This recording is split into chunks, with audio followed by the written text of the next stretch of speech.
Hi hello నమస్తే అండి. నేను మీ Jyotsna. Welcome to my channel house wife kitchen creatives easy recipes అండి.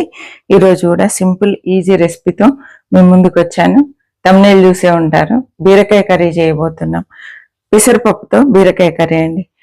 పెసరపప్పుతో అంటే గుప్పెడు పెసరపప్పు వేసి కర్రీ చేస్తాము. చాలా టేస్టీగా ఉంటుంది. పూరి, రైస్, చపాతీలోకి బాగుంటుంది. హెల్దీ రెసిపీ అండి. మంచిగా ఈ కప్పు నిండా కర్రీ ఒకరమే తినొచ్చు. నేనైతే హాఫ్ కేజీ బీరకాయలు తీసుకొని పొట్టు తీసేసి చిన్న ముక్కలుగా కట్ చేసి పెట్టాను. ఇంకా చూడండి, గుప్పెడు పెసరపప్పు. ఇది అయితే కడుక్కుందాం మనం.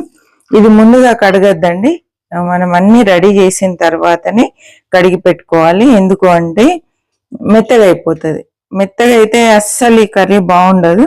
అందుకని ముందుగా కడిగి పెట్టొద్దు, వెంటనే కడిగి నానబెట్టుకోవాలి. మనం తాలింపు చేసే మిగతా ప్రాసెస్ అంతా అయ్యేలోపు ఇది నానిపోతుంది. ఇదైతే పక్కన పెట్టేసి మిగతా ప్రాసెస్ చూద్దాం. ఇవన్నీ చూసే ముందు తప్పకుండా లైక్ చేయండి, మీ ఫ్రెండ్స్కి, రిలేటివ్స్కి షేర్ చేయండి, కామెంట్ చేయండి. స్టవ్ ఆన్ చేస్తున్నా అండి. మేమైతే ఈ కర్రీ ఊకే రెగ్యులర్గా ఇంట్లో చేస్తూనే ఉంటా. ఇంట్లో అందరికి ఇష్టం అండి. ఎయిట్గా పప్పుతో సూపర్ టేస్టీగా ఉంటుంది. మనకు ఉండేటివే కూరగాయలు అవే ఉంటాయి. వాటినే మనము రకరకాలుగా చేసుకొని హెల్దీగా చేసుకోవాలండి. రకరకాలుగా చేయడం వేరు, హెల్దీ రెసిపీస్ వేరండి. హెల్దీగా చేసుకొని తినాలి. ఊరికే వెరైటీస్ అయితే మనము తినలేము, హెల్త్కి అంత మంచిది కాదు. కాబట్టి ఇలాంటి సింపుల్ రెసిపీస్ ఎక్కువ మన ఛానల్లో ఉంటాయి. సింపుల్ రెసిపీస్ కావాలంటే మీరు నా ఛానల్ తప్పకుండా ఫాలో కండి, లైక్ చేయండి. ఒక 2 టేబుల్ స్పూన్ల ఆయిల్ వేసినాను. ఆయిల్ ఎక్కువ అవసరం లేదండి. ఒకసారి ఆయిల్ చూపించండి. చూడండి, చాలా తక్కువ, కొంచెం ఆయిల్ వేసాను. ఎందుకంటే బీరకాయ ఉడికి దగ్గరకు వచ్చి క్వాంటిటీ చాలా తక్కువ అవుతుందండి. అందుకని ఆయిల్ తక్కువ వేసుకోవాలి. ఉప్పు కూడా దీంట్లో చూసి జాగ్రత్తగా వేసుకోవాలి. బీరకాయ కర్రీలో ఆయిల్ మంచిగా వేడైందండి. స్టవ్ అయితే తగ్గించాను, ఎందుకంటే మాడిపోతాయి తాలింపు దినుసులు అని చెప్పి. కొన్ని ఆవాలు, కొంచెం జీలకర్ర అండి. ఆవాలు జీలకర్ర ఎక్కువ వేయద్దు. ఒక 2 పచ్చిమిరపకాయలు, ఒక ఉల్లిపాయ అండి. ఒక చిన్న ఉల్లిపాయ వేసాను, తర్వాత 2 పచ్చిమిరపకాయలు వేసాను.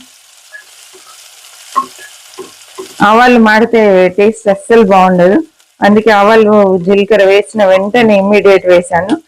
మనకు ఎక్కువ నూనె వేడైంది కాబట్టి నేను వెంటనే స్టవ్ తగ్గించానండి. ఒక్కొక్కసారి అవసరం అనుకుంటే మనం స్టవ్ ఆఫ్ చేసి నూనె చల్లారిన తర్వాత కూడా వేసుకోవాలి. ఎందుకంటే ఆవాలు జీలకర్ర మాడిందంటే కర్రీ మొత్తం చేదైపోతుంది.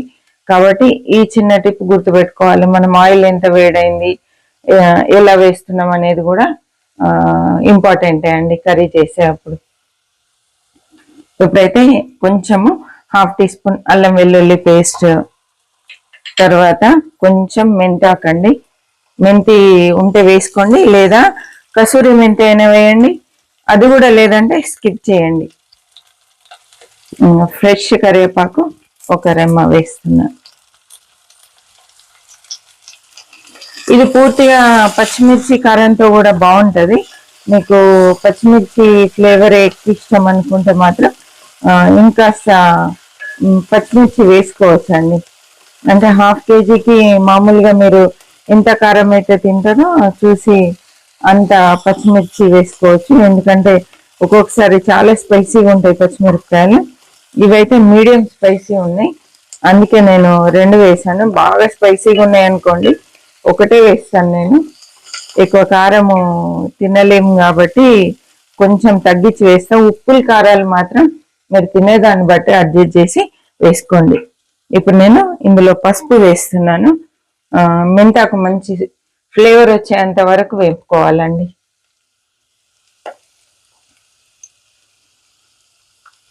కొంచెం పసుపు వేసానండి.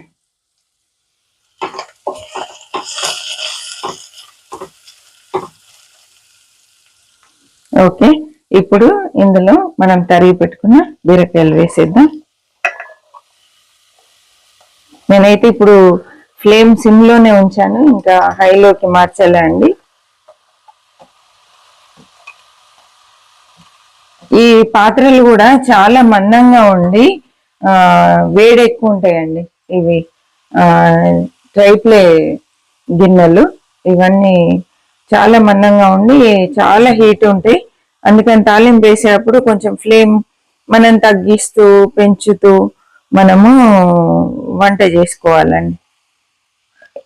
ఈ పప్పు కూడా నేను కడిగి నీళ్లు తీసేస్తున్నా అండి. ఇప్పుడు ఇందులో పప్పు కూడా వేసేద్దాం.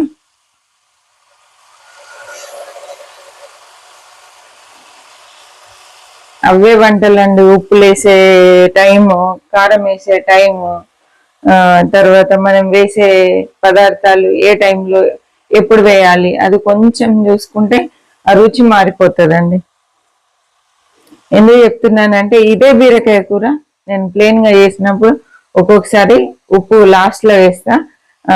ఇప్పుడు మాత్రం ఇప్పుడే వేయాలండి ఉప్పు. ఇవ కారం 1/2 టీ స్పూన్ వేస్తున్నాను, సాల్ట్ 1/2 టీ స్పూన్ అండి. అవసరం ఉంటే మళ్ళీ వేసుకుందాం. ఈ కర్రీ అంతా దాదాపుగా మీడియం టు సిమ్ ఫ్లేమ్ లోనే అవుతుంది. దీనికి మనం హైలో పెట్టొద్దండి ఈ కర్రీ చేసేటప్పుడు, ఎందుకంటే బీరకాయలో వచ్చే నీరు అనేది ఆవిరైపోయి అప్పుడు పప్పు సరిగా ఉడకదు. ఈ బీరకాయలో ఎంత వాటర్ వస్తుందో దాంతోనే పప్పు ఉడకాలండి. అందుకే మనము హై ఫ్లేమ్ పెట్టొద్దు ఈ కర్రీ చేసేటప్పుడు.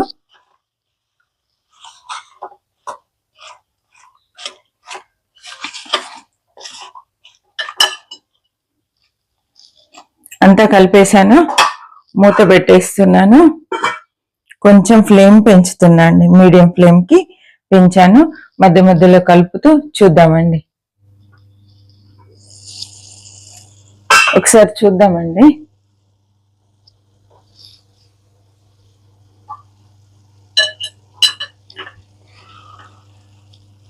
చూడండి నీరు ఎంత వచ్చిందో. మనం ఉప్పు ముందేసాం కదా, దానివల్ల ఇట్లా నీళ్ళు వచ్చేస్తాయండి. ఈ నీరుతోటే దాదాపుగా 80% పప్పు ఉడకాలి.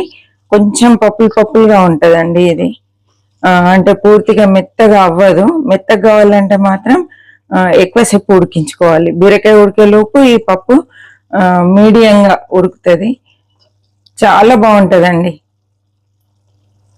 కొంచెం పళ్ళ కిందికి వచ్చినప్పుడు భలేగా ఉంటుంది.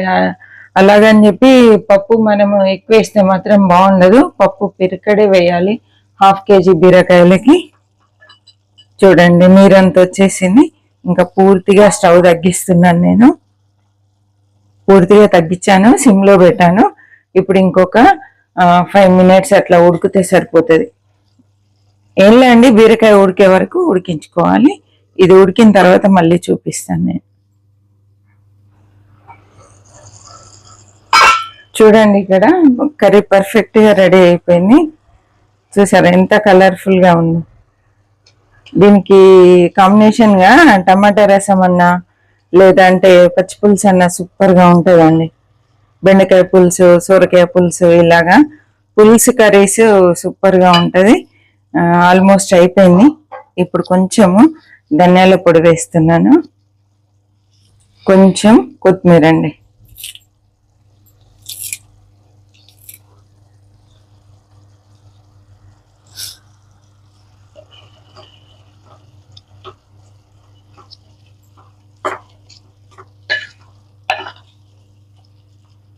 ఇప్పుడు స్టవ్ ఆఫ్ చేసి మూత పెట్టేస్తాను. ఒక 2 నిమిషాలు ఇలాగే ఇదే వేడిలో మగ్గితే సూపర్ గా ఉంటుందండి. చూసారు కదా సింపుల్ రెసిపీ. ఎలా అనిపించింది ఏంటి అనేది తప్పకుండా కామెంట్ చేయండి. లైక్ చేయడం మర్చిపోద్దు.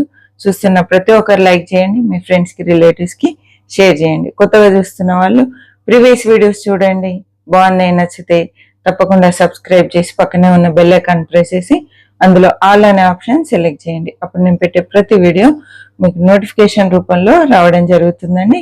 మీరు ఇస్తున్న సపోర్ట్ని బట్టి థ్యాంక్ యూ సో మచ్ అండి. తప్పకుండా నా ఛానల్ ఫాలో అవ్వండి, సబ్స్క్రైబ్ చేయండి, లైక్ చేయండి, షేర్ చేయండి. మరి ఒక మంచి రెసిపీతో మళ్ళీ కలుద్దాం. అప్పటి వరకు సెలవు అండి. హ్యాపీ కుకింగ్ అండి.